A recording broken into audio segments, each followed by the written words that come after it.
Story of a war. Mahabharata યુદ્ધની કથા છે જ નહીં. મહાભારત શેની કથા છે કે ગમે તેવું યુદ્ધ હોય, ગમે તેવો વેર હોય, છતાં પણ ડગલે ને પગલે ધર્મના સિદ્ધાંતોને કેવી રીતે આચરવા એની મથામણ એ મહાભારતની કથા છે. ગમે તેવી તકરામણમાં,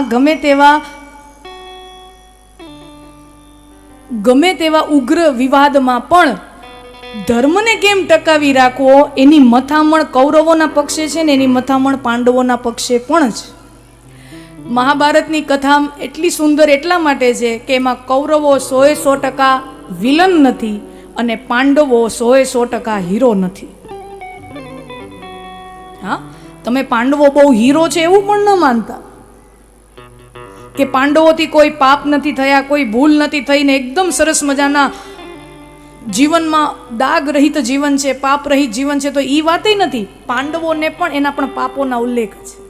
તો સામી બાજુ કૌરવોના કરેલા સત્કર્મોનો પણ ઉલ્લેખ છે. તમે દક્ષિણ ભારતમાં વયા જાજો, મેં નજરે જોયેલું છે કેરળની અમુક પ્રદેશોમાં દુર્યોધનના મંદિરો છે.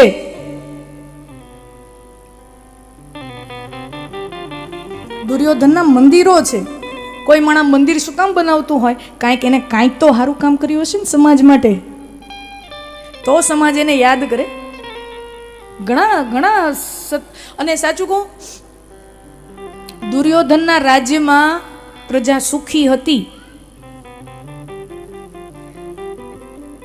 એવી એ વાત નથી કે દુર્યોધન જ્યારે ધૃતરાષ્ટ્ર બેઠો તો રાજગાડીએ, હસ્તિનાપુરના રાજા હતા ધૃતરાષ્ટ્ર, પણ એ તો ખાલી કહેવાના હતી. તો એ રિમોટ કંટ્રોલ સરકાર.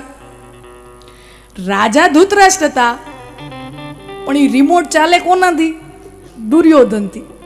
દુર્યોધન જેમ ચલાવે એમ સરકાર ચાલે. રાજા દુર્યોધન નહોતો, પણ આમ તમે જોવા જાવ તો ખાલી દેખવાનો રાજા ધૃતરાષ્ટ્ર છે, પણ સાચો રાજા દુર્યોધન છે. અને દુર્યોધનના રાજમાં પ્રજા બહુ સુખી છે એવું મહાભારતની અંદર સ્પષ્ટ વર્ણન છે. Is a very good administrator. Duryodhana રાજા તરીકે ખરાબ નથી. તો વાંધો ક્યાં પડ્યો? જો એનાથી સારા કામો થાય છે, જો એ રાજા તરીકે પણ સારો છે, તો વાંધો ક્યાં પડ્યો? વાંધો ત્યાં પડ્યો કે દુર્યોધન માત્ર એક સડો નથી, એની સાથે જરાસંધ, શિશુપાલ, આજે આખી અધર્મી રાજાઓની ગેંગ જે બની છે.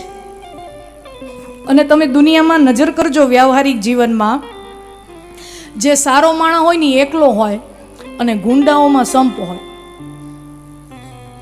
નિયમ છે દુનિયાનો. હારા માણામાં બહુ સંપ ન હોય, એ એકબીજાનું ખેંચા તાણે. પણ જે અસુરી તત્વોવાળા લોકો હોય ને, ગુંડા લોકો, ડોન લોકો, એમાં સંપ બહુ હોય.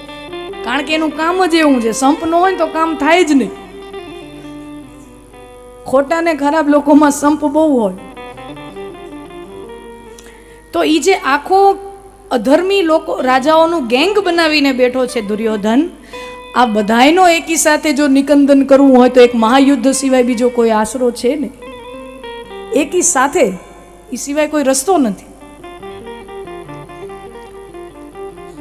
અને બીજું પણ, દ્રૌપદી વસ્ત્રાહરણ જેવું હીન કૃત્ય કૌરવો દ્વારા કરવામાં આવ્યું, તો એ સમાજને ઉદાહરણ આપવા માટે આ યુદ્ધ થવું અનિવાર્ય હતું. જો એમાંથી આટલા મોટા પાપ કર્યા પછી પણ જો એ છટકી જાય તો સમાજને તો ખોટું ઉદાહરણ મળે. તો આપણા ઋષિ મુનિઓ સાચું ઉદાહરણ બેસાડે છે કે જો આને અપરાધ, જઘન્ય અપરાધ કર્યો છે તો એનો જઘન્ય દંડ પણ એને મળવો જોઈએ, એટલો કડક દંડ એને મળવો જોઈએ. એમ નહીં કે અપરાધ કરે, થોડાક મહિના જેલમાં હોય પછી છૂટી જાય. અત્યારે એવું થાય છે, સ્ત્રી સાથે એવો અબનાવ બને છે, શું થાય છે?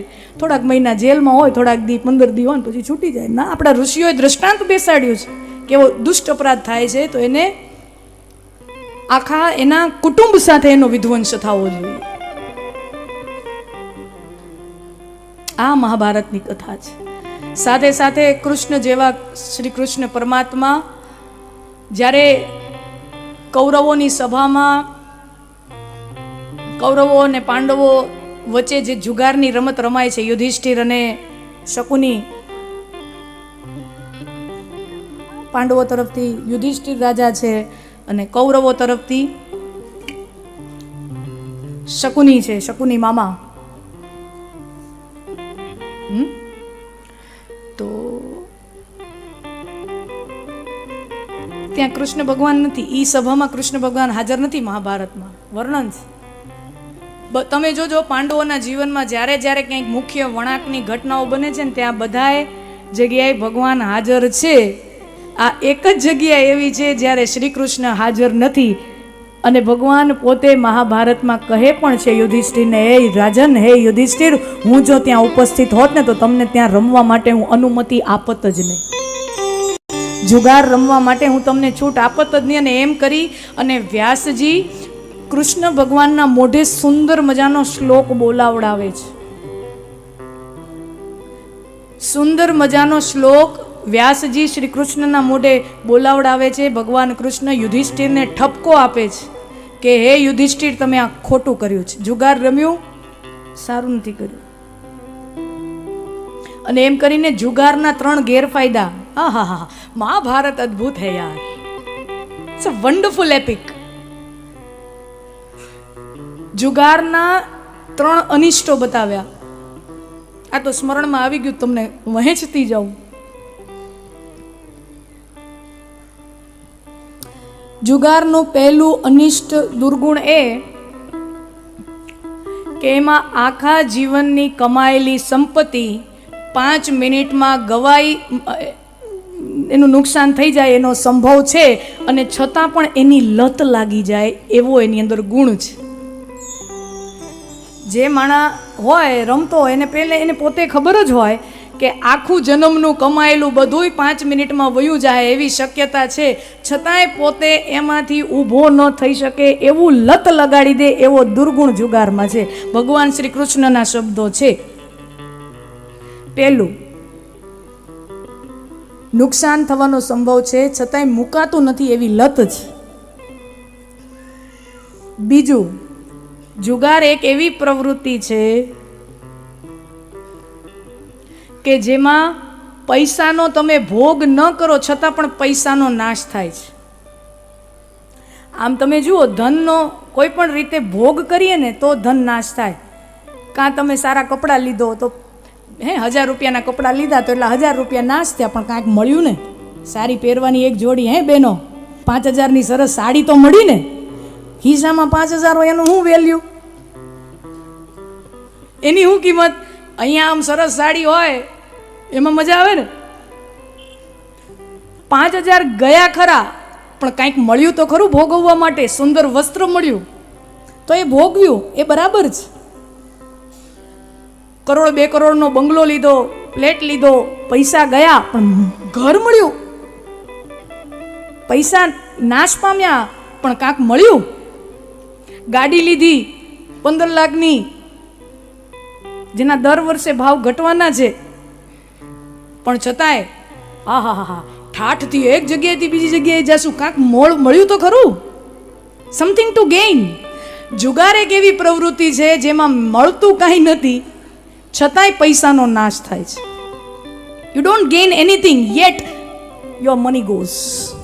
આ જુગારનું અનિષ્ટ. साक्षात श्री कृष्ण, तुम्हें महाभारत कितना सुंदर है, देखो क्या सुंदर बात कही है व्यास जी ने श्री कृष्ण के मुख से. धन को तुम भोगोगे नहीं, अपितु धन का नाश हो जाएगा. और तीसरा, जुगार तो एक एवी प्रवृत्ति है कि जे जुगारना निष्णांत मानधाता खेलाड़ीओ होय ने ये एम कहे छे भाई आमा न पड़ाय. जेनो रमतवीर होय ने खेलाड़ीओ ये प्रामाणिकताथी हृदय पर हाथ मूके तो एम ज कहे कि आमा न पड़ाय. अने हूँ आ वात स्पेशियली शुं काम कहूं छुं खबर छे? हवे ई दिवसो गया हो, मारा वडीलोने कदाच खबर नहीं होय. हवे जुगार कोई गामना पादरे के आम त्याम के मित्रों मळे ने ई दिवसो गया. जुगार हवे मोबाइल में आवी गया छे. आ एक आ युवान छोकरा अने खास करीने એક અહીંયા બેઠેલા 15 વર્ષથી ઉપરના જે યુવાનો છે એ જુગારના ઓલાની અંદર સપડાવવાની ખૂબ શક્યતા. આ બધી ઓલી શું છે, બધી એપો આવે છે, Dream11 ને માય ક્રિકેટ Dream11 ને આ ને તે ને રોજ 10 રૂપિયાનું લગાવો ને 20, એ શું છે? અને મોટા મોટા સેલિબ્રિટી લોકો એનો પ્રચાર કરે છે અને લીગલ છે. જો ઓમ જુગાર તો ઇલીગલ પ્રવૃત્તિ છે ને, પોલીસ પકડી જાય.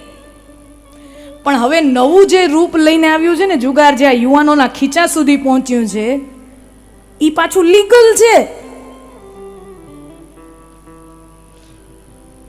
એ પાછું લીગલ છે. એટલે સરકારી રીતે પણ એની ઉપર કોઈ લીગલ કાર્યવાહી ન થઈ શકે એવું જુગાર. એ ગમે તે હોય, લોકો ટીવીમાં ને જે એડો બધા બતાવતા હોય, મારા યુવાન ભાઈઓ ખાસ કરીને નમ્ર અપીલ કરું છું, એ ધન વેડફવાની, ધન નાશ કરવાની પ્રવૃત્તિ છે. આજે 10-10 રૂપિયા 20-20 રૂપિયા જાય છે, ખબર નથી પડતી. એમાં તમને કદાચ એમ થાય ખીચામાં 10-25 રૂપિયા ગયા, હું ક્યારેક 25,000 25 લાખ વયા જશે, કાંઈ ખબર નહીં પડે.